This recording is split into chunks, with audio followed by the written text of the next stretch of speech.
Hello and welcome to The Analyst by Vajiram and Ravi, your daily guide to decoding current affairs the smart way for UPSC. It's 9th April 2026 and today's edition brings you two highly relevant analysis topics for your mains examination. First, we will be having a look into the evolving situation and a possible Iran-US ceasefire. A temporary 2-week truce has been agreed upon, aimed at de-escalating tensions and reopening the critical Strait of Hormuz, though it remains fragile with continuing regional uncertainties. Second, we will be having a look into the status of Indian sports manufacturing sector, examining its growth potential, export competitiveness, and role in broader manufacturing sector of the country. Finally, we will be wrapping up the session with CRIPS prelims pointer for your upcoming prelims examination on May 24, 2026. So, let's start. It was a fine morning yesterday. Mr. Trump announced the ceasefire between Iran and US. Everything was good. Stock market was very happy. India welcomed the move. Even the Iranians were celebrating in Tehran that okay, right now the hostilities, the missile strikes and all of those things would come to an halt. I was also very happy that okay, finally the Strait of Hormuz is going to open. India is going to get the LPG cylinders. Maybe in the near future inflation will come down.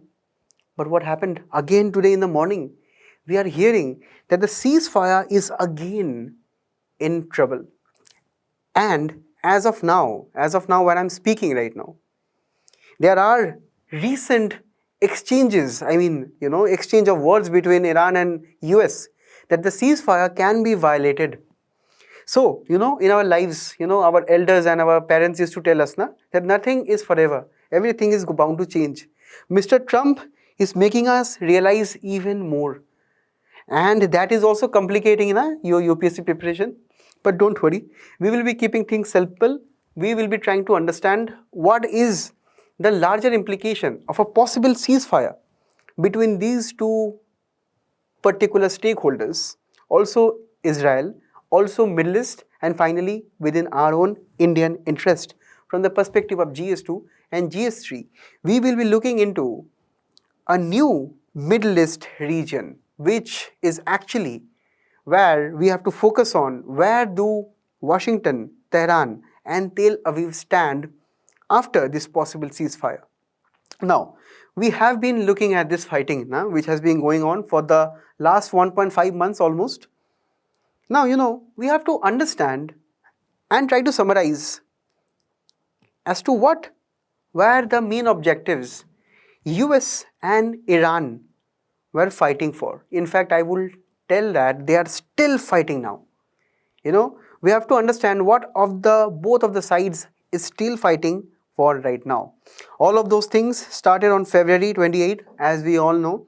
And for your prelims examination, guys, the places in news, for example, all those places where we have seen were struck by US and Israeli forces are highly crucial for your prelims, because in the previous few years, starting from 2021 to even 2025, they have been asking you repeatedly questions regarding which of the following cities that are in the news, which of the following countries that are in the news. Also, you have to look into the various geography beyond that. Now, once we have understood that the US have struck on February 28 and killed the supreme leader of Iran, hell broke loose. Iran did not stop. But when we talk about US, on the very outside, US in the media, in the open media to us, US was complaining that Iran was enriching its nuclear weapon. In fact, in the last week of February, Iran and IAEA, that is the nuclear watchdog of the entire world, they were in negotiations at Geneva. So, in principle, Iran actually agreed to decrease its nuclear weapon capabilities, to decrease the enrichment that they have done up to around 60%. So, they were actually in talks. But what happened? Soon after the Iranian envoy returned on February 28, we saw this strike. In the public media, US told that Iran has nuclear weapons. Iran has huge amount of missile power, and using nuclear weapons and missiles, they can strike wars in the entire Middle East region, right? But actually, we know this was not the main intention of the US. US, on the other hand, wanted to help Israel because it was told that Israel had a decade-long, if not multiple decade-long operation to kill the supreme leader of Iran and totally disband Iran's nuclear weapon capability. This was actually a long-term vision. Also, US lost its dominance in West Asia over the last few decades. Also, over the past few decades, we have seen how China and Russia were some middle powers to capture this region by supporting Iran directly and indirectly in military, in funds, in various other operations. So the US had multiple objectives to help Israel to control the Strait of Hormuz indirectly, because a lot of world's energy supplies to Europe, to Asia flows through this region. And also US has a significant naval and military base in the entire Middle East region. So US had their own hidden agenda with the support of Israel. Now what about Iran? Iran's main primary goal is obviously to protect its sovereignty. If someone else is attacking you, your home, you will obviously rise up, right? And that is what Iran did. And the Iranian defense was actually very costly for the US military, because as of now, right, since February 2026, right, we have seen that US has spent almost $1 billion daily, because the Iranian forces used a lot of cheap drones, right? Each were around $50,000 worth. They were tackling around, $1 billion of US military strikes every single day. That means Iran actually depleted US treasuries a lot. Also, this was not the only thing. Iran regime actually was a very strong one. It's still a strong one, where the entire hierarchy has been mapped in a very detailed way by the previous supreme leader. So that is why, if you see right now why Iran is resilient, it is still persisting, because of the strong and rigid hierarchy that is still existing in the country. Also, at the end of the day, Iran realized that, okay, we have the regime. We also are actually having this asymmetric warfare where we are bleeding US $1 billion every day. But that will not be enough. And that is why Iran used its masterpiece by blocking the Strait of Hormuz. And this is where, most of the oil flows through the entire world. And that is why US became very worried. And that is why, in the recent times, we have seen how Mr. Trump has been doing this, saying that, telling that, okay, Iran can be obliterated in a minute. The entire civilization will be ending midnight. So all these threats were given to Iran.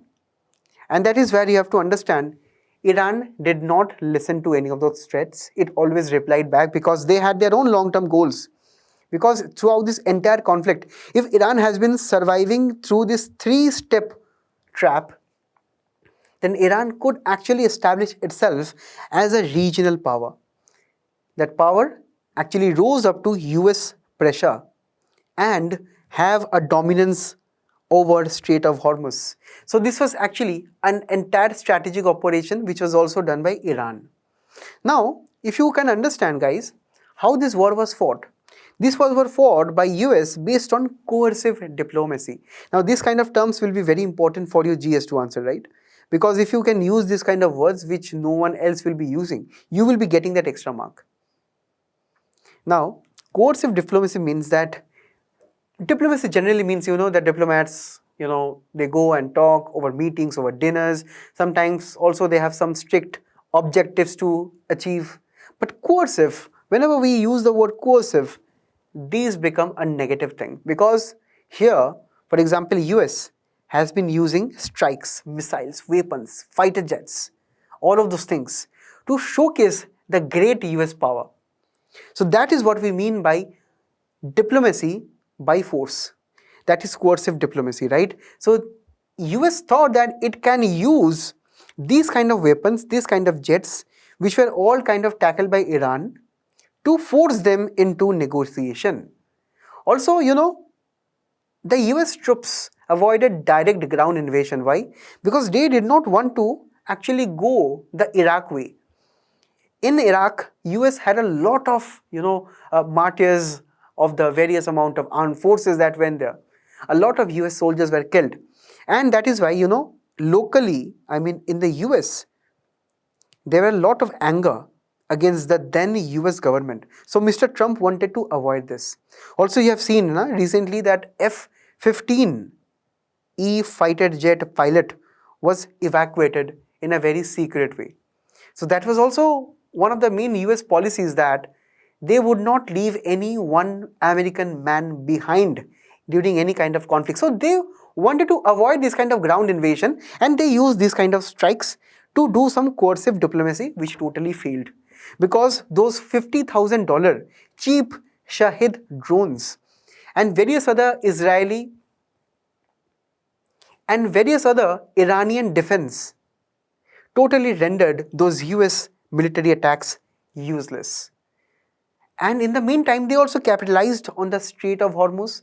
It totally tried to strike the Gulf energy infrastructure in Saudi, in UAE, in Qatar, in various other countries, right? It time and again reminded that, okay, Iran has 10 years of missiles which are stored underground, which they have not yet used. So Iran always gave out these threats, right? So this coercive diplomacy was totally balanced out. And they totally were also, Iran were also totally striking some strategic locations, like they were threatening to attack the desalinization plants. So these are all part of the greater, broader agenda, right? And this is where, by controlling the Strait of Hormuz, Iran managed to increase the prices of crude oil to more than 100 rupees per barrel.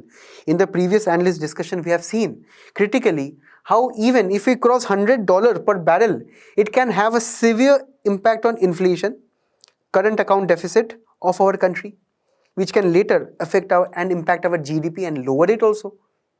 Also, if you have seen how the global economy is right now disrupted, how Indonesia has declared emergency, how various other parts of the country and the world is facing some power crisis, energy security is at threat.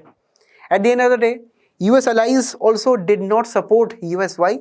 Because allies in the European region, mainly NATO, totally declined, and even Italy totally declined to give support to the US strikes. Why? Because they were also dependent on the Strait of Hormuz. So Iran understood the pulse of the entire world. But Mr. Trump did not actually calculate the moves very well. It is just like you are playing a game of chess as an amateur. Mr. Trump is a totally amateur in this game of the Middle East, where Iran has actually emerged as a master and a major strategic victor as of now. Now, when this ceasefire was announced yesterday morning, that is Wednesday morning, the US and the Iranian envoys, they returned to the negotiation table, right? And they thought about ending the crisis. But they both of them had some very, very different and difficult set of demands, which were very difficult for both of them to agree. In fact, many of the experts are telling that the US demands were written by ChatGPT. Because simply the US is maybe waiting out Iran by presenting these demands and actually waiting for what the response the Iranian envoys and the diplomats would have. Now, brief amount of demands of the US were that Iran would totally dismantle the nuclear facilities that Iran has at Fordow, Natanz and Isfahan. Again, important site for prelims.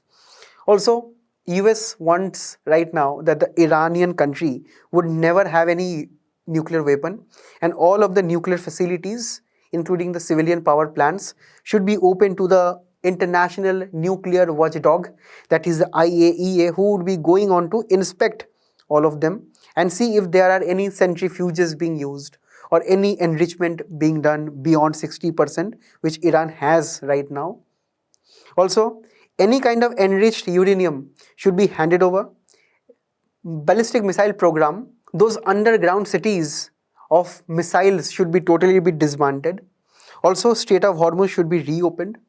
And in return, what the US would do with reference to all this very difficult demand for Iran, US would try to lift the sanctions and support some nuclear energy for the locals, I mean civilian energy, not for defense purposes. On the other hand, Iran also presented some demands. Firstly, Iran wanted actually the US to recognize the nuclear enrichment rights. See, totally conflicting demands, right? Also, Iran wants that the US would become totally non-aggressive against Iran. That means it would not support Israel. It would remove all sanctions, withdraw all US forces, including the forces which are also in the Gulf countries. Most importantly, Iran is also seeking war compensation for all the buildings, for all the military facilities which have been damaged. Iran is presenting a dollar amount value of all those damages. Also, Iran wants the US to recognize the Strait of Hormuz that is under Iranian control, and that is why Mr. Trump in the evening yesterday, he apparently agreed. He called that this Strait of Hormuz can be taxed or tolled by actually a partnership of US and Iran, and that toll will be $1 per barrel. That means yesterday night, Mr. Trump agreed with this demand of Iran, right? It agreed with it. But right now, it is totally kind of disagreeing. In fact, right now, as I'm speaking, the Strait of Hormuz is closed again. It was opened yesterday. Right now, it is closed again. Because there are right now allegations that Lebanon is under attack. Because Lebanon, Yemen, and Iran, these three countries should not be attacked according to the latest ceasefire deal. But since Israel was not directly a part of this deal, right? Israel is actually taking the opportunity to extend the Israeli boundaries into Lebanon up to Litani River, if you can see here. Right now, the strikes in Lebanon are on because Israel has not been formally present in the negotiations. So in all these matters, when we actually figure out what is the total outcome of the entire conflict, can we understand right now who won and who lost? It is not possible because the conflict apparently is still going on. But for our examination, we have to keep in some key perspectives. For example, for USA, right, who always want to claim victory and who wants to force Iran back at the table, these are some of the plus points for the US government.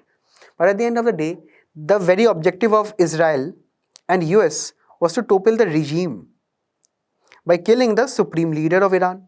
They did that, but still they could not bring the regime change.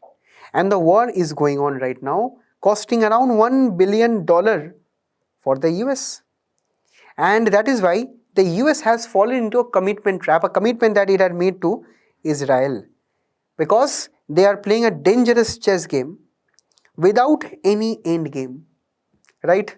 Also, when we talk about Iran actually, in my opinion and also in various opinions of the experts who are experts in international relations, they are telling that actually Iran was the main victor. If the ceasefire would continue, Iran is actually the main victor. Why? Because Iran is actually in a state to have a ceasefire agreement where they can tell that, okay, you have to pay me the cost. You have to open the Strait of Hormuz. And I will be actually charging $1 per barrel. So this is a kind of strategic leverage that Iran has right now. Iran retained its status as a civilization power.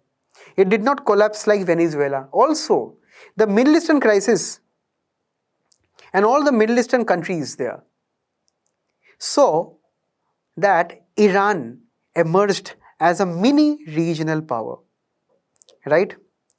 And that is where we have to also look at some of the negatives, because the massive infrastructure damage and also the military damage, the energy sector damage that Iran sustained is something that maybe Iran will take a long time to recover.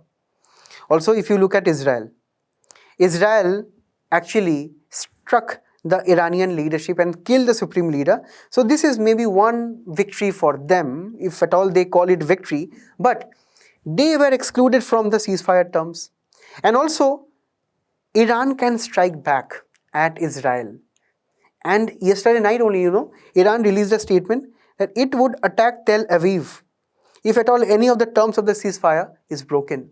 And finally, at 9:30 a.m. in the morning, US is also changing its stance. According to Mr. Trump's social media post, if you see, again US is referring to Iran as an enemy whose military structures are totally degraded, right? And Mr. Trump right now is warning that any kind of real agreement must be reached. And that is why, US is hinting that maybe this ceasefire would not hold anymore. So this is a state of confusion. This is an emergence of a new Middle East where the entire state of affairs in the region is totally in a flux. That is in a state of confusion. So what would be the bigger picture? What would be the bigger picture for India? That is what we have to keep in mind as of now. Because this is a very difficult time for us. Because actually, we have our strategic reserves at various states of the country, according to various cities also. But these reserves are not enough. These reserves are having petroleum, crude oil, which can deplete if at all the Strait of Hormuz remains closed for a long period of time. In the crisis, we have seen how Iran has actually allowed various Indian vessels to pass through, allowing India as a friend. But how long this would continue? That is why we have to build our strategic reserves as of now. India has been kind of balancing the total approach between US and Iran. Right? It was not actually criticizing US too much. It was also not criticizing Iran too much. So it was also having a kind of a balanced approach in between, the Madhyam Marg, right? So this is also something that India must actually try to do, because India must be trying to have a multi-alignment, not a single alignment only for US, because Iran is a civilization friend of ours. Also at the end of the day, India cannot be forced into making any decisions. For example, the European countries cannot force us that, okay, why are you not criticizing US? Why are you not criticizing Iran? So we have our own autonomy according to our own interests in mind.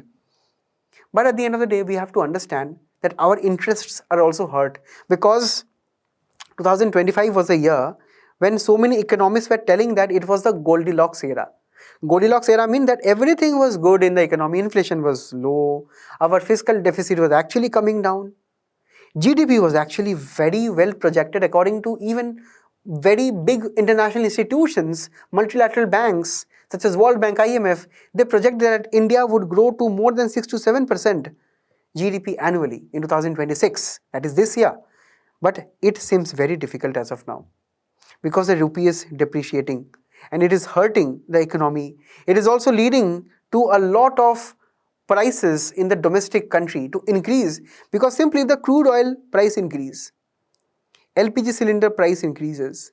These are basic materials, right? These are raw materials for the transportation sector, for the various other sectors such as fertilizers. So all of these are totally hurt.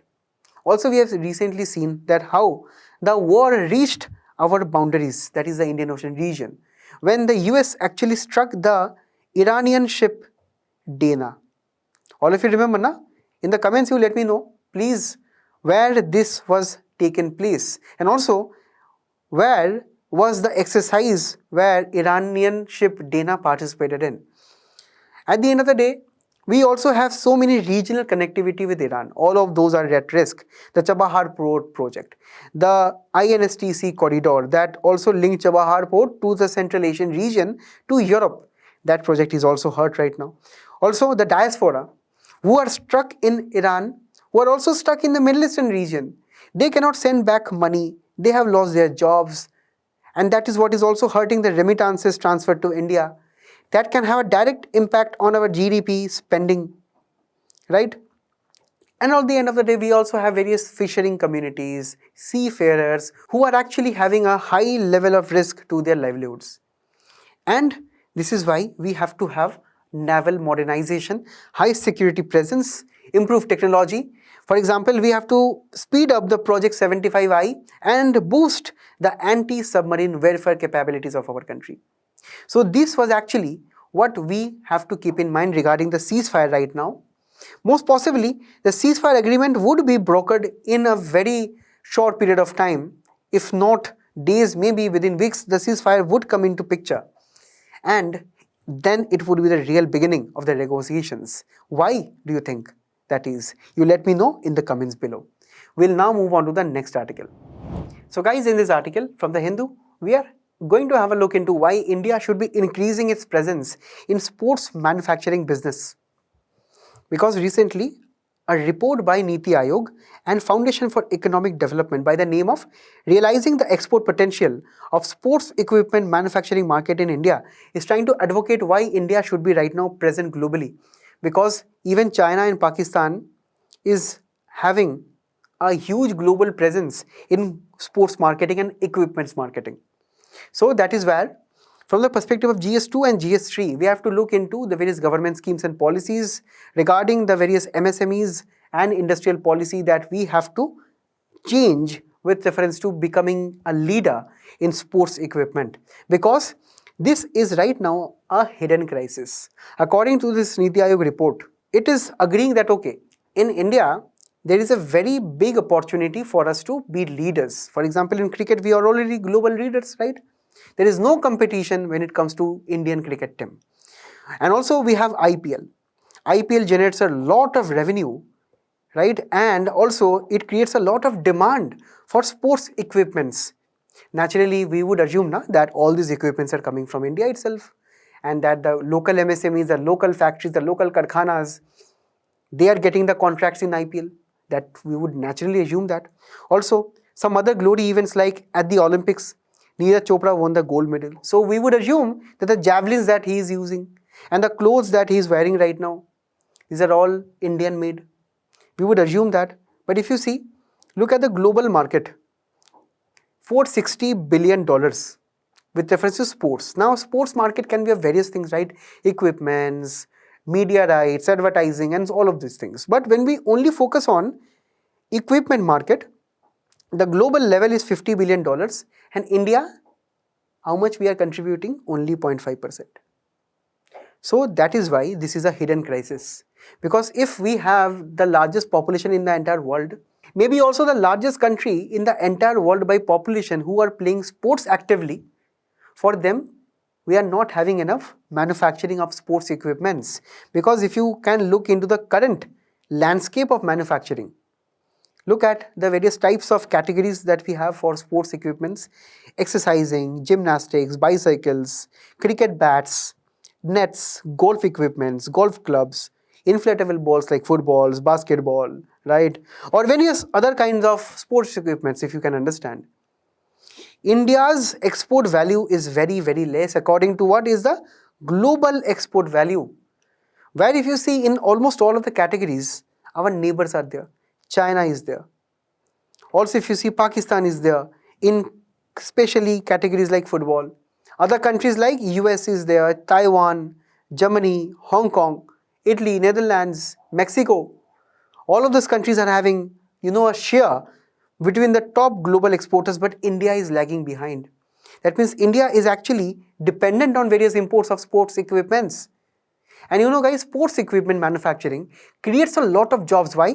Because that is a labor intensive sector. That means we actually employ a lot of labor. Imagine the case of Pakistan and Bangladesh. Global brands like Adidas, Nike, Puma, they sign up with various local MSMEs in Pakistan, in Bangladesh, to manufacture football, to manufacture jerseys. So even, in 2026, we will be having the FIFA World Cup, right? 2026, that will be hosted in the US. And all these Nike, Puma, Adidas, these are global brands. I mean, these are mainly based in Europe or US. They do not manufacture the sports equipments by themselves. They actually give the contract to various local MSMEs in Pakistan and Bangladesh.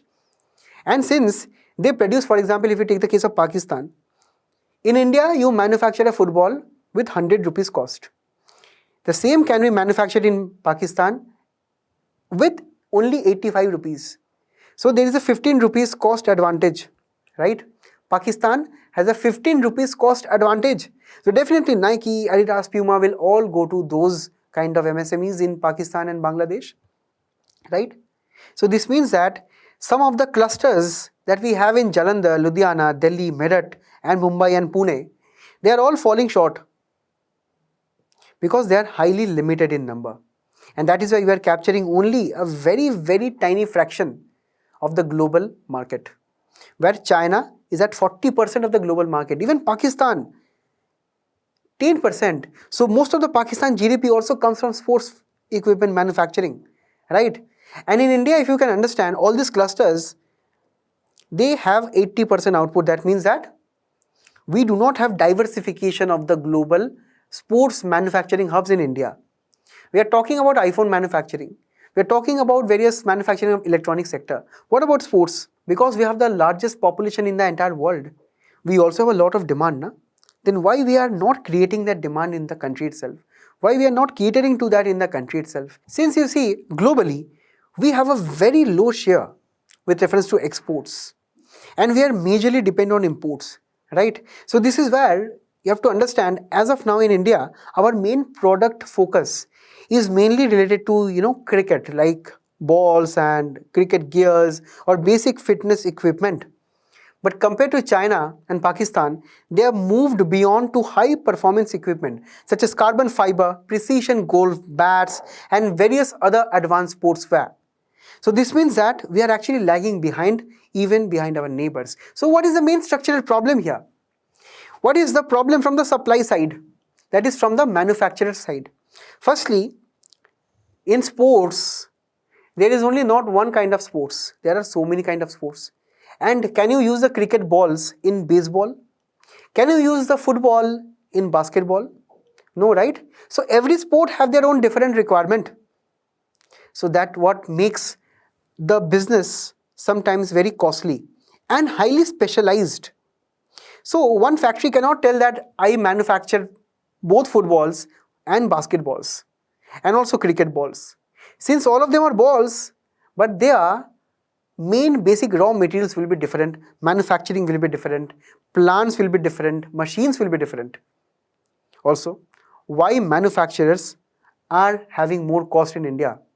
Because when you look into the various kinds of chemicals that we are importing, fabric that we are importing, technical textiles that we are importing from the rest of the world, that is actually subjected to a lot of import duties and tariffs.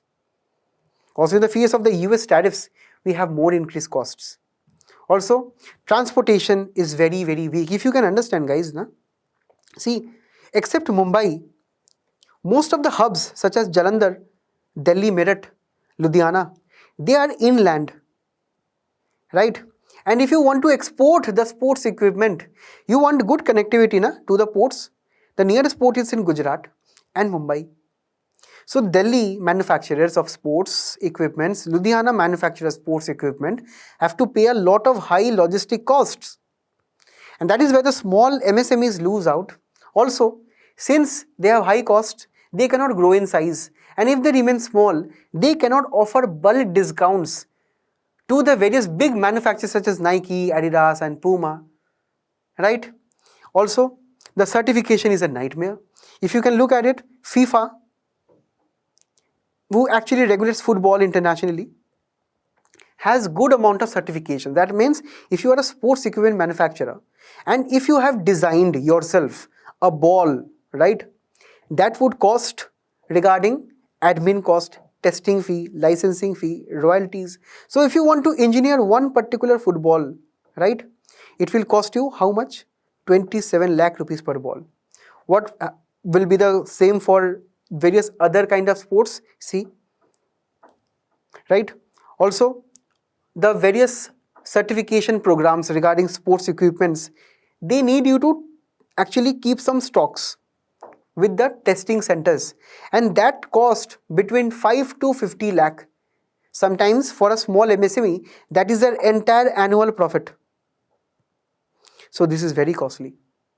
At the end of the day, at the global level, we do not have any single recognized global brands. While look at China, look at various other companies, right? They have the same, because most of the MSMEs in the country who are actually manufacturing sports equipments, they are in this contract manufacturing trap. They only manufacture for the global big brands in India. We are not thinking of creating our own brand. We are not thinking about creating our own premium pricing. For example, a sports shoe can cost around say 200 rupees to manufacture. And if your shoe is very good, has very good design features, even the brand is very well known, you can even sell it for 20,000 rupees, right? Just because of the brand value. Obviously, the 200 that you are actually using here for the various raw materials, that has to be top notch, that has to be good enough. But if the brand value is good, you can get premium price. We are lacking that because we do not have proper marketing channels, marketing investments. Athletes like Neeraj Chopra are signing with global brands like Visa, right? Who are not also related to sports sometimes. So that is why athlete participation is also quite low in India. Now when we look at the demand side, that is where we have to understand why the sports markets or say the equipments are not in high demand, because obviously made in India products are not globally visible. At the end of the day, we do not also have good quality products at the international level. That is where you have to understand the certification is very, very expensive. If you want your Indian product to go global, you have to have certificates. But the certification cost, for example, for one football, it is how much? It is 27 lakh rupees per ball. So if you want to have 5 different variants of ball, it will cost you almost 1 crore rupees. Just imagine the cost of doing business. And we also have low marketing. That is why we do not attract a lot of customers, right? For example, talk about the yoga mats, talk about the cheap products, they are easy to market. But what about the heavy equipments? They have very low visibility. Also, network effects of China, Pakistan and all of those countries who have developed well, they have did well, they have their own networks right now. They are getting the global brands. Indian brands are not having good networks. Also, at the end of the day, research and development is quite low. Now, when we also look at the domestic demand, why we do not demand a lot of sports equipment? Firstly, because since our childhood we have seen that the sports infrastructure in the country is not good except for cricket. Except for cricket and some basic Olympic sports such as hockey and all, we do not have proper infrastructure. Talk about football, right? We are a country of 1.5 billion people, but we are not participating in the expanded World Cup this year in the US. Since independence, India never actually played World Cup at a significant global level. That is a very sorry state of affairs. And that is why, simply we do not have a lot of demand for sports equipment. Also, the affordability is a factor. Sports equipment sometimes become very costly. Talk about the Nike, Adidas and all those costly brands. I cannot afford them, for example. Also, at the end of the day, the import preference is a very important thing because most of us import the specialized sports equipment because simply they are not in supply in India. And why we import? Because people generally prefer Nike shoes, Yonex rackets, Adidas balls. And at the end of the day, all of us definitely have heard this dialogue. In which movie, you let me know in the comments. But we have heard khiloge kudoge to banoge kharab. That is a very bad image of sports because our Indian society look at sports in a very negative way. Mainly, when we talk about education, our Indian education system has always historically laid more importance on textbooks, on classes, on rote learning. We hardly did get the time to go and play cricket and football and have good coaches at the school level. And that is where, we hear this term again and again. But we have to replace that term with khiloge kudoge to banoge, not kharab, but nabab. And this also was made very, very famous, right? With reference to a recent movie. You let me know which movie was that. So in this direction, recently in the latest budget, the government of India announced so many steps. Firstly, we have right now 500 crore sports good manufacturing promotion. Also, a 10,000 crore fund for the small medium enterprises are given by the name of SME Growth Fund. So most of the MSMEs operating in this sector can take help of this. Also, we have the Khelo Bharat Niti 2025, where this is a sports policy. This is not a sports manufacturing policy directly, but it's a policy to promote more sports in the country, wherein there is a sports for economic development. This is one of the pillar in this policy itself. This means that we are trying to link economy with sports, which is maybe indirectly hinting that we need more development in this particular sector. Now, we also have to look at various other state governments who have did very good with reference to promoting sports at the global level. See, the state of Odisha has done very well. State of Haryana has also done very well. So that is why right now we need to take long-term, short-term measures. Short-term measures would be, to reduce the import duties, to give more subsidies to the manufacturing sector, right? And to have more participation of the local Indian MSME brands at the international sports trade fairs to actually have better marketing and visibility of Indian sports. In the medium terms, that is within the 3 to 5 years period, we should be having a PPP model. That is where, the government of various states, they can tie up with local companies, with various sporting institutions, sporting academies to have better participation of the youth. If we have more participation of the youth in the sports sector, we can have more private investment and also the government investment. So this is where PPP model can actually come up as a reality. Also, when we talk about international federations such as FIFA and various other certifications, we can tie up with them and have also some amount of reduced certifications with reference to some reduced norms. At the end of the day, we need to have more made in India procurement necessities for major sporting events hosted in the country.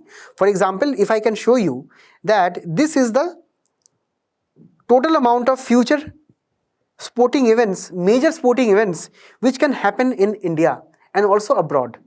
So we must try to have more participation firstly of athletes in all these events, of Indian athletes. Secondly, we have to take this opportunity to have more manufacturing of sports equipment, because globally we have major events coming up and that is where demand can also go up. So we can also try to mandate that, okay, we need to have more made in India procurements. Long term will be like we should give more research and development grants. We should be having more types of PLI schemes. For example, we have the PLI scheme for smartphones, electronic devices. Similar model should be also started here. Also, if you see, most of the clusters in sports manufacturing are located in northern India, more extreme northern India. They have to be linked with ports where special economic zones should come up. We should also have performance fabrics manufacturing, where we also have the term known as technical textiles. These are the textiles where we have so many kind of categories such as agri-tech, build-tech, cloth-tech, even sports-tech. So we need to have more manufacturing capabilities in technical textiles, for which we have to think beyond Punjab and UP, and we have to diversify across India. Because globally, India is the 6th largest textile exporter. We can also do the same with sports tech too. So this is where we should keep this in mind. At the end of the day, we have to understand India is actually very, very strong in these kind of products, athletics and ball sports. Then this, and then this. So we have to follow in this particular strategy. That is, we have to slowly go from our strengths to weaknesses, where these weaknesses, all of these categories should be turned into strengths by following the model that was followed by Vietnam. If you look at Vietnam and the sports manufacturing economy in Vietnam, they had 4-phase ecosystem, where in all of these phases, they tried to bring in more local brands and partnering with the global brands, signing up even free trade agreements, and then they try to diversify, because as of now, Vietnam accounts for 25% of all the Nike factories. So you take a time to actually go through this in your handout, and you should be giving these recommendations to questions like this. And also recently in the budget, Khelo India mission was in the news. There can be a high probable question in prelims and also in mains pertaining to the sports sector. Now we will be moving on to the prelims simplified articles. The RBI did not change the repo rate in the latest Monetary Policy Committee meeting. It held the repo rate at the same level because we know that the repo rate reflects the overall interest rates of our country. Whenever maybe, for example, if the RBI increases the repo rate, overall interest rates increases, it becomes very difficult for the businesses to take loans and investments suffer, which can create a negative impact on the GDP. So this is why in the event of this Gulf crisis and the Middle East crisis which is taking place, the RBI thought that okay, we have to target inflation without increasing interest rate right now. Let us actually understand the overall concept from very basic level. Firstly, let us understand what is Monetary Policy Committee all about. Is it a statutory body? Yes. Is it a constitutional body? No, because it is not mentioned in the constitution of our country. And why am I asking you this? Because in 2021, 2022, there are so many questions regarding the basic structure of the RBI. I mean the basic composition of the RBI. Now, when we talk about the main composition of the Monetary Policy Committee, there are 6 members, 3 from the RBI, that is the RBI Governor, Deputy Governor, and 1 member nominated by the RBI Board. The 3 other members are actually from the Government of India who are nominated by the Ministry of Finance. Mainly these are the distinguished professors and the industrial experts and so many other people who are experts in economists. So both of them, I mean the government and the RBI side, they sit and they deliberate as to how the inflation is in the economy or how are the price level in the economy. Because you know, in India we have 4 plus minus 2 inflation targeting. That is, RBI must be maintaining inflation between 2 to 6%. And this is where, you know, we also can support our economic growth because you do not need high levels of inflation, right? And that is what this committee sits together, look into economic conditions. For example, they are now looking at the rise in cylinder prices, the rise in crude oil prices. They can expect that, okay, in the near future, there can be inflation. And that is why they have to play these key functions. Firstly, you know, they use some tools that is known as liquidity adjustment facility that start with SDF, which is a facility where the banks keep excess funds with RBI by not keeping any collateral. Then we have the repo rate and the MSF. As you go from SDF to MSF, the interest rates rise, and this entire spectrum of interest rate is known as policy corridor. So, you know, under repo rate and MSF, we all know that the banks take loans from the RBI to meet their temporary liquidity or temporary cash requirements, right? And that is where if the banks will have more cash, there can be more money supply in the country, and that is what maybe sometimes lead to inflation. So what the RBI can simply do, it can raise the repo rates so that the banks will not take more loans. In this way, liquidity is actually managed by the Monetary Policy Committee. So why they do this? Because they want to keep money supply in check to check inflation also. That is why this flexible inflation targeting framework is followed by the MPC. Because, you know, there is a simple thing. For example, whenever we change the repo rate, it changes the bank rates, it changes the home loans, business loan, EMIs, right? And that influences the consumer spending in the economy, which influences the aggregate demand, and it then influences inflation and various other GDP parameters. So this entire thing is known as transmission mechanism, and that is what the RBI is worried about right now. Because due to this West Asian conflict which is going on, the crude oil prices are at all-time high, supply chains are totally broken, right? And the dollar is appreciating like anything. Rupee is depreciating like anything, right? So due to this crude oil prices rising, we have more amount of imported inflation. We have discussed this before also, na? That if crude oil prices rises, transportation cost rises, overall things become more expensive in the economy. Supply chain disruptions are going up because crude oil prices will be raising input costs, for example, for fertilizers, and that is why maybe the output will go down.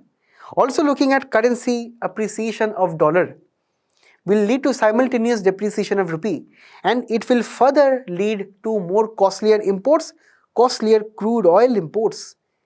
All of this have a cumulative effect of bringing the economy down. And if in this event, for example, if the RBI would have increased the repo rate, then businesses would not have taken any loans, economy would totally collapse. And that is exactly why the RBI did not change the repo rate. If you see in the past few monetary policy committee meetings, that is in the 1, 2, 3, 4, 5, 6, 7 past monetary policy committee meeting, RBI generally lowered the repo rates. Right now, we did not change it. We kept it at 5.25% because we do not want to impact the GDP even further by lowering the investment demand and the loan demand in the country. And that is why we have to very specific about also the stances of the RBI. So for example, imagine that we start from a very low inflation scenario where maybe the economy is actually facing some depression. Go from here to a situation we have extremely high amount of inflation. So if you understand these two economic scenarios of a depression scenario and a very high inflation scenario, you can identify how the RBI's mood of either increasing or decreasing interest can change. For example, during depressions or where the aggregate demand, where the people total demand in the economy is down, RBI would do what? RBI would like to lower the interest rate now, because RBI would want people to spend more. So generally during accommodative stance, RBI actually decreases or keeps the interest rates much more lower. Go to a neutral stance where the RBI thinks that okay, the economy is actually doing good, right? We should not be disturbing the state of the economy. So here the RBI can raise or can cut the rates depending on the inflation data and the GDP data. But when inflation starts to increase, RBI can go for an interest rate rise. Definitely RBI will not cut the interest rates. Cutting was possible in these two stances. Increase or not change in interest rates can be possible in this. Definitely, most of the times during calibrated tightening, most of the times RBI will increase interest rate. Definitely not decrease, or RBI can sometimes keep the interest rate same also. But during hawkish times, RBI will definitely increase the interest rates to slow the economy down. Now, whatever we have studied right now, can we apply this to PYQs here from 2017 and 2020? Because prelims is near and such PYQs will be very important for all of us. Now let us move on to the next article. The Ministry of New and Renewable Energy, to meet its target of meeting 1 crore Pradhan Mantri Surya Ghar households by March 2027, has announced a new plan. That is what we are going to discuss. But firstly, let us understand what the scheme is all about. What the scheme known as Pradhan Mantri Surya Ghar Muft Bijli Yojana is all about. What is this Muft Bijli all about? Because here we are talking about our own homes, right? You know, all of the homes in India have a roof. If we try to install a solar plant, a mini solar plant on our roof, it will be generating electricity for us. Now, if we generate extra electricity, we will not be needing to pay any kind of electricity bill. So this is the main mission of this particular scheme. So individuals like us, you, me, everyone will be installing rooftop solar. We will be generating solar power and we can get up to 300 units of free electricity. So where you will be using this 300 units? Because you have to understand that typically, you know, solar generation at our homes at a very local level is at around 4 units per day. So if you install a 3 kilowatt system, which is the maximum system that you can avail of under this scheme, you can get around 360 units per month. So 4 units per day, in a month you will be getting around 360 units from this 3 kilowatt system. Now based on your kilowatt system, the government will be giving you subsidies. So the first subsidy will be around 30,000 per kilowatt, going up to a maximum of 78,000 subsidy according to your kilowatt system, right?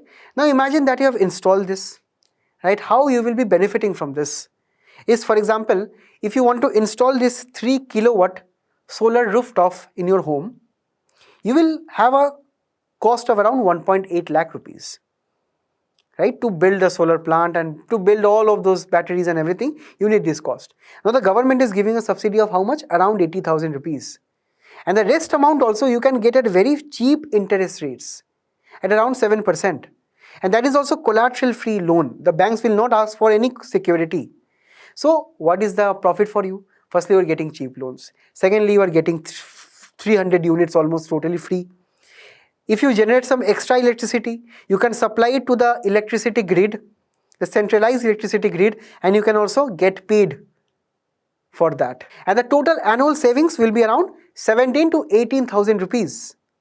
And that is what right now the government of India is thinking about, changing the installation plan. How we are trying to do right now, that all of the households who are interested, they can actually contact the respected ministries and the departments. They can call them, they can contact them, and then the ministries and the various private companies, they can sell the particular units. But that was a very slow process. Right now government is thinking about partnering with the power distribution companies. These are the distribution companies which supply power to your homes. So the power distribution companies, both the private sector and the government sector, they can right now install solar systems for us. Right? So this is how this model is operating right now, because we have a target na. By next year March, we have to complete 1 crore households. As of now, only 35 lakh has been completed. More is yet to go. So that is why we need to have a massive push. So firstly, the power distribution companies will be identifying those households who are requiring these solar plants on their rooftops. Also, the DISCOM firstly will be paying for the installation, right? And then, firstly in the poorer households, this will be installed, and then the various DISCOM will be supplying this kind of electricity to those households who will be using the electricity. And at the end of the day, the entire grid, the solar grid that they have installed mainly on the poorer households, that will be managed by the DISCOMs themselves, and the cost also will be recovered over a period of time. Right? This was mainly to fill up the target. Why we are doing this right now?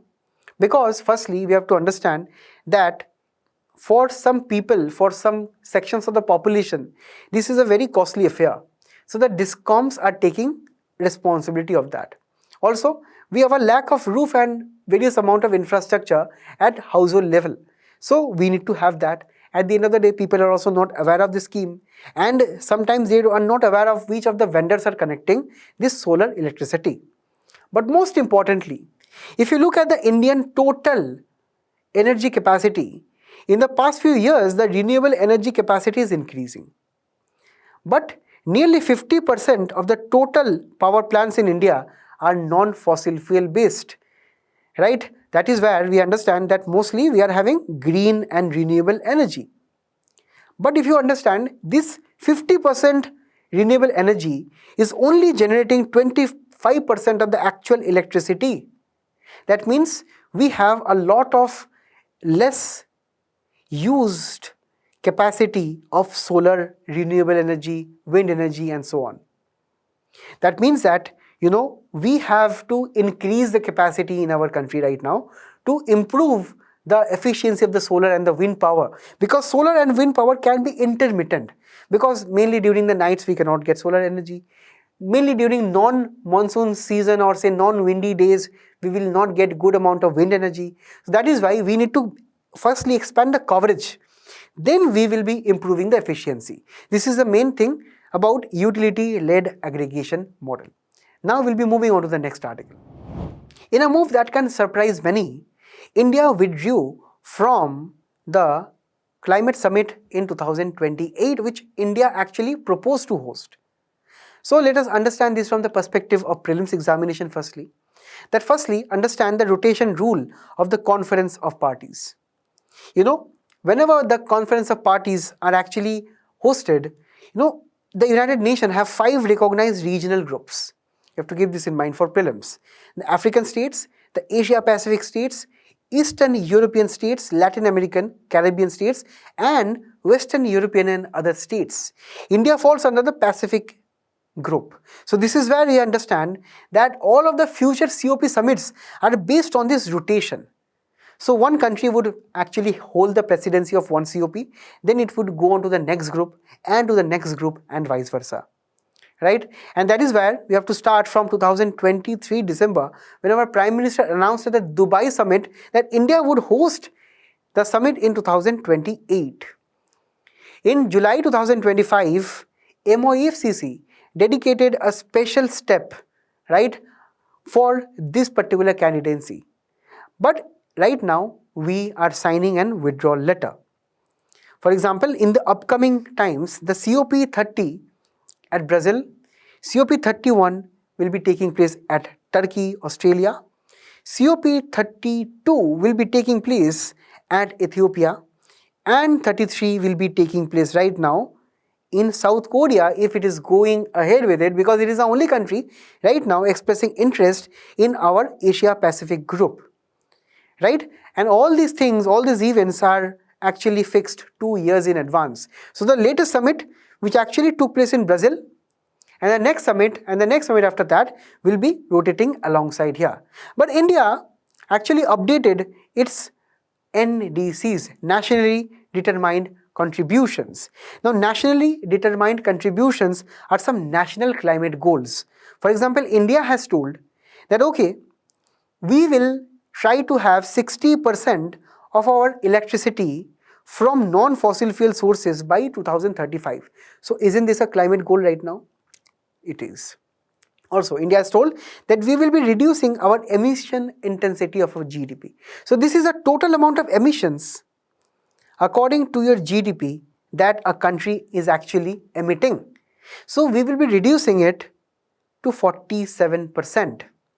Also, we will be having more carbon sinks. For example, we will be increasing the carbon sink by 3.5 to 4 billion tons of carbon equivalent. Right? And this is where we have recently actually tried to revise our 2035 goals. And this is what you have to keep in mind, that India right now is shifting from hosting the COP merely to actually taking actions under these particular steps. So we are trying to save a lot of money, because hosting a conference of party is a very huge amount of logistical nightmare. It requires huge levels of effort and financial burden. That is why India is trying to save that money and try to safely host that in some other country while we take climate actions. Because there is a lot of country pressure regarding the hosting of these kind of international conferences. Also, right now we are allowing South Korea, which is a very close ally of us, to take care of the summit for that particular year.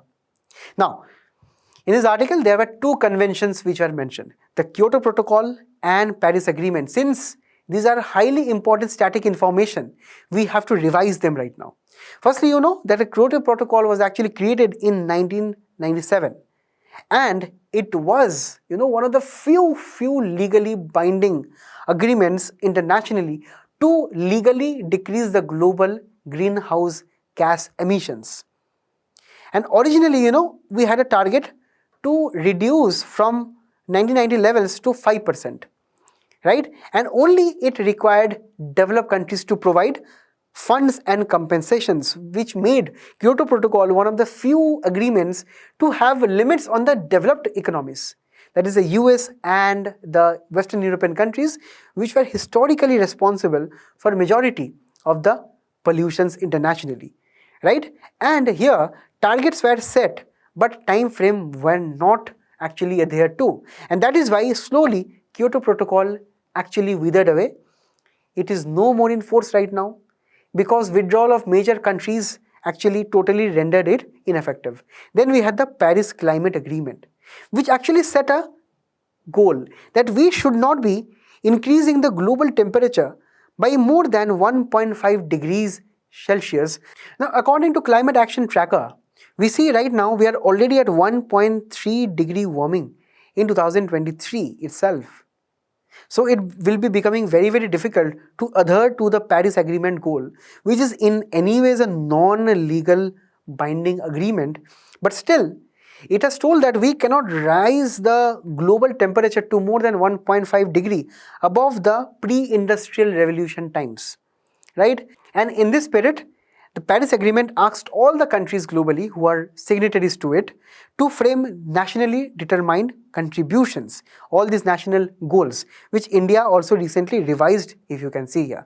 So this will be very, very important for your mains and prelims examination, guys, because this is a drastic and major change that India has right now enacted. Now we shall look into some of the PYQs from 2016. Do let me know what is the answer in the comments below. Now we'll be moving on to the next one. Now guys, we have a very important article here which can add excellent value to your mains answers and also for your prelims, because we are talking about a different kind of inequality, which is the wealth inequality or land inequality, if we can be more specific. Because the top 10% rural households own 44% of land in India, according to the Paris-based World Inequality Lab. Now the data the economists actually sourced from the 2011 socio-economic caste census, where we understand that this is actually the distribution of the land across the major households in the country. Now if you can also look at the various states in the country, if you see, Kerala is the most unequal state when it comes to land distribution.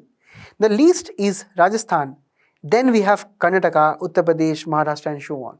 This is very shocking, right? Now, according to Gini index, we understand that if we have a 0 score, that means it is showing the least amount of inequality. If we have 1, that means there is perfect inequality. So as the score goes from 0 to 1, we have increasing amount of inequality. Now, this can be traced back to the Lorenz curve. The Lorenz curve tells us that if we have all of the sections of the population based from the poorer classes to the richer classes on the x-axis, and we have the percentage share of income on the y-axis, and we connect a line from here to here. This is actually a line which shows you 0 Gini coefficient, because as and when the line goes down, and if we can divide the area into A and B, Gini coefficient is nothing but A divided by A plus B area. So it is actually telling you that as and when this line goes down even further, the society becomes further more unequal, because then the percentage of people from the poorer classes will be holding less income as shares, where the richer class will be holding more shares. So this means that inequality can be totally reflected using Lorenz curve in this way, and if we go from 0 to 1, we have increasing levels of inequality. Also keep in mind that 0 to 1 score can also be measured in percentage, just multiplied by 100. That means if we have a score from 0% to 100%, right, this is also showing you a area where you are actually going from less inequality to high inequality. Now see the state of Kerala, who is having 90% inequality in case of land, right? Also, when you talk about Punjab, landlessness rate is 73%, and that also shows that inequality is at 80%. 80% of the people are not having access to their own property of land. And if you can look at the rest of India also, Bihar, MP, UP, Rajasthan and Karnataka, right, this is the all respective percentage. All of these can be asked in the prelims examination in cases of ascending and descending order. Now, these are the points which you can actually use in your mains examination. For example, so the top 10% owns 44% of the total rural land area. Top 5% owns around 32% of the total land area in India. Top 1% own 18% of the total land area. These are the top rich farmers. Also, when we talk about landlessness, 46% of all of the rural households do not own any land. They stay on rent, they stay on other kind of lands, but these lands are not their own. Now, what is the main reasons behind this? Now, this report has given 4 reasons. Firstly, the report is telling that good land has already been taken over. Historically, the good land went into the zamindari hands, and that is why in areas earlier which actually saw zamindari system, their inequality is 3 to 4% higher. Compared to the princely states, for example, if you see Madhya Pradesh, Rajasthan, comparatively, inequality is actually quite lower comparatively. 2 to 3% lower. Inequality is there, but lower. Also, a curious thing if you can see here. For example, if a land is located very close to the markets, it signifies that that land is belonging to a rich farmer. Because a rich farmer gets a good land. A good land is not only related to fertility. It is also about how good your land is or how close your land is actually related to highways, railway stations and towns. So if you see, as and when the distances increase, inequality increase. Also, if you can look at various other countries, India is actually at a very, balanced level when you talk about the inequality globally. If you can look into countries such as Pakistan, Vietnam, China, inequality is much more higher than India. India is actually somewhere here, if you see. All of the other countries are here, right? Even if you see, the states of Madhya Pradesh, Karnataka are at a lower level nationally when we talk about inequality in the country. Right? So this was all for this and a very important topic for your means and prelims. Now we will be moving on to the last article of the day. In this one, we are going to have a look briefly at the various species of vultures in the country. Recently, because 25 Himalayan griffon vultures died in the state of Uttar Pradesh. Let us look basically at the feature of the Himalayan griffon. So it has a white head, if you can see here, and a yellow bill. It is also having long spiky feathers where the wingspan can stretch from 2.6 to 3.1 meters. Also, it weighs to a maximum of around 12 kilos and most importantly, they are found in habitats at high altitudes, reaching to around 5,500 meters also. Now, these belong to old world vultures because, vultures which are found in the Asian region, in the European region, in the African region. These are known as old world vultures. These are very distinct from the new world vultures. You just have to know the main species name. When we talk about the Himalayan griffon, they are near threatened. And in 2012, UPSC asked a PYQ as to why recently, right now, so many vultures in the country are dying off. In fact, more than 90% of the vulture population has died off in the last few decades due to the use of diclofenac. Diclofenac is a cattle drug. It is an anti-inflammatory cattle drug which are fed to cattle to improve their immunity system. But at the end of the day, when these cattle die off, they are left out in the fields and the vulture feed on them. But when the vulture feed on them, they also indirectly consume the diclofenac which is within their fats and tissues of the deceased cattle. So when these fats and tissues are actually entering the vulture's entire biological body, it creates nervous system breakdown, digestion issues, and soon the species are dying off. Now for your prelims examination, guys, you have to be very well aware of the various species of vultures which are found in the country because they are always in the news and high probability is that they can ask you which of the following vultures are resident to India and are migratory to India. So please do have a look at the various names. Now what you also have to consider is where they are native to. For example, the various vultures like white rump vulture are native to Southeast Asian region and in India they are found over Gangetic plains. So this is where have a look at all of them and their geography because as of now, due to extreme human and anthropogenic agricultural and animal husbandry activities and due to the use of diclofenac and various other drugs, the vulture population is going down and that is why government is also regulating it.